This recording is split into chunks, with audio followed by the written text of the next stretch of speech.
गई कि मांगने तक आ गई कि कहाँ मैं हाथ फैलाऊं। जो मिलता था मेरे पति को वो दवाई का गुजारा भी नहीं होता था। तो मैंने अपने बेटियों को पढ़ाया। नमस्कार, मैं मंजुला वर्मा, महिला विंग अध्यक्षा जिला मंडी। आइए आज मैं आपको ऐसी महिला साथी से मिलाना चाहती हूँ जिनके पति जो थे वो आईपीएच डिपार्टमेंट में कार्यरत थे और कुछ समय तक वो डेली बेस पे काम करते थे। उसके बाद 2008 में रेगुलर हुए और बीच में ऐसा हुआ कि वो रेगुलर होने से ही पहले से ही वो एक गंभीर बीमारी से ग्रसित हो गए थे और 2008 में जब रेगुलर हुए तो उसके बाद भी उनका इलाज चलता रहा। उनको ब्रेन हेमरेज हो गया बीच में, उसका ऑपरेशन हुआ। इनके परिवार ने जो उनको सैलरी मिलती थी उसका बड़ी उससे उनकी दवाइयों का ही खर्चा होता था, बल्कि जब उनका ऑपरेशन हुआ तो इन्होंने चंदा इकट्ठा कर करके उनका इलाज करवाया।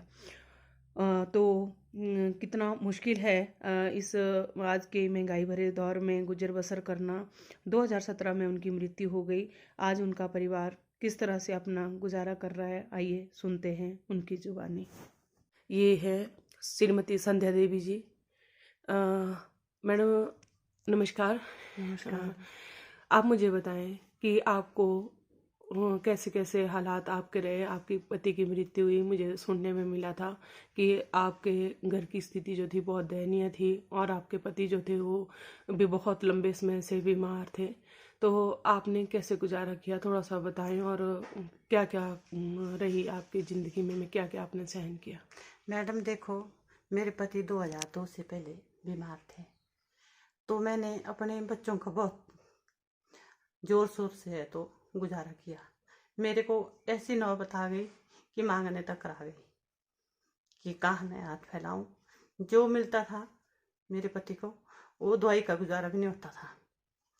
तो मैंने अपने बेटियों को पढ़ाया लिखाया और उनकी शादी के लिए कर्ज लिया लोगों से। लोगों ने मदद की।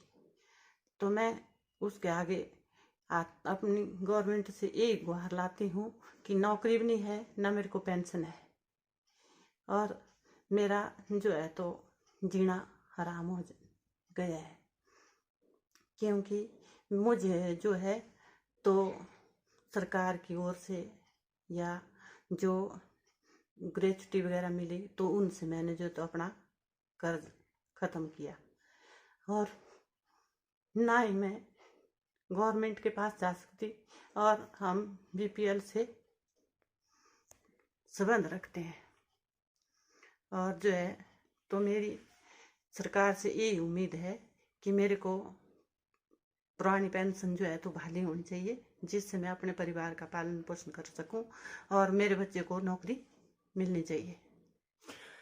अभी तक ना आपको पेंशन मिली है ना ही आपका बच्चा नौकरी लगा हुआ है, ना। ठीक है। अभी आप बता रहे हैं मुझे अभी पता लगा कि आपको डीसीआर नहीं मिली। तो ये आपको पता है किस वजह से मिली है? तो ये मैं आपको बता दूं, ये जो एनपीएस महासंघ है, एनपीएससीए महासंघ है, ये इसकी लड़ाई की वजह से जो है वो डीसी